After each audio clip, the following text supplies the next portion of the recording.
Is it biblical to be slain in the Spirit? What happens to a person in that moment? Let's watch a few short video clips of different experiences in charismatic church settings. Some represent the practice of casting out demons from Christians. This is not me endorsing that practice.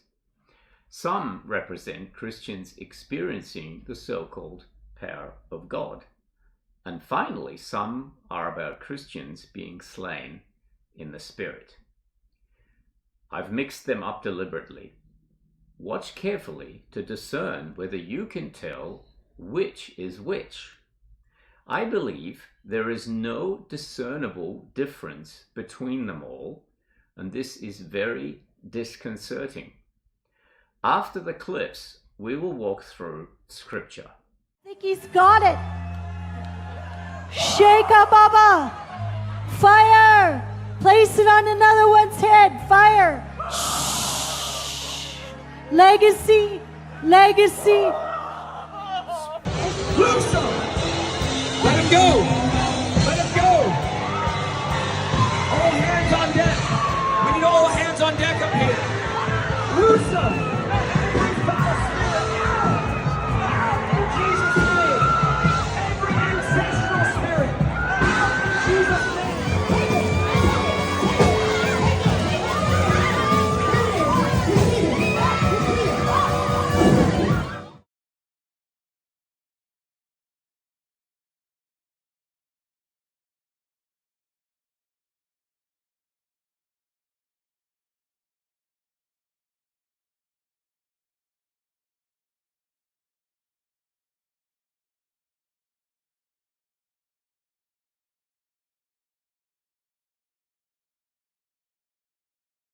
So what does the Bible have to say about this?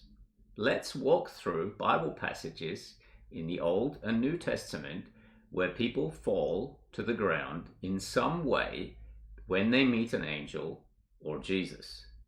How do they compare with the charismatic practices we have just observed? I recommend you study each passage in context, in detail, to see for yourself. Every such experience in the Old Testament, apart from the temple dedication in Chronicles, are individuals seeing an angel or having a vision. They always frontally fall to their face in humility.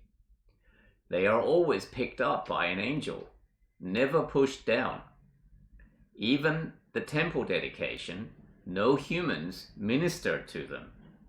This simply isn't a comparison to the practice of slaying in the Spirit. And in fact, it seems like the opposite occurs, because in the charismatic slaying in the Spirit, the person is encouraged or pushed backwards to the ground.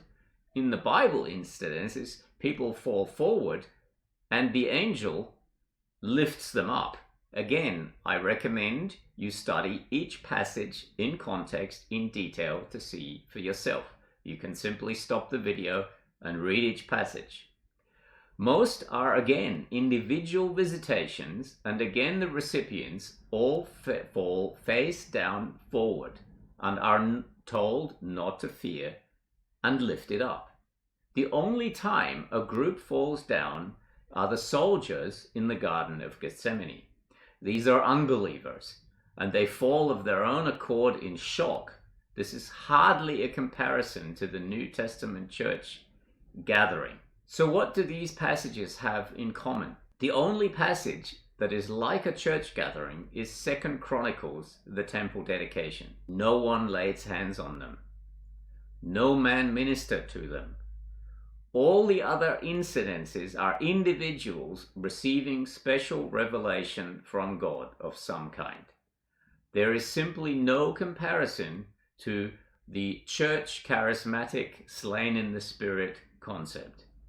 In each of these stories in the Bible, either an angel or Jesus is present, causing the reaction.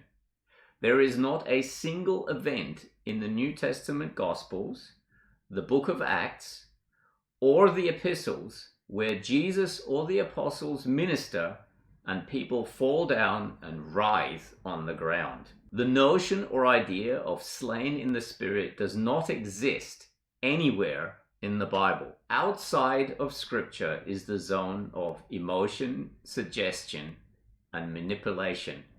There we step into dangerous territory, however well-meaning that may be. Oh, but the charismatics object. Here is how one of them, a well-known one, put the syllogism.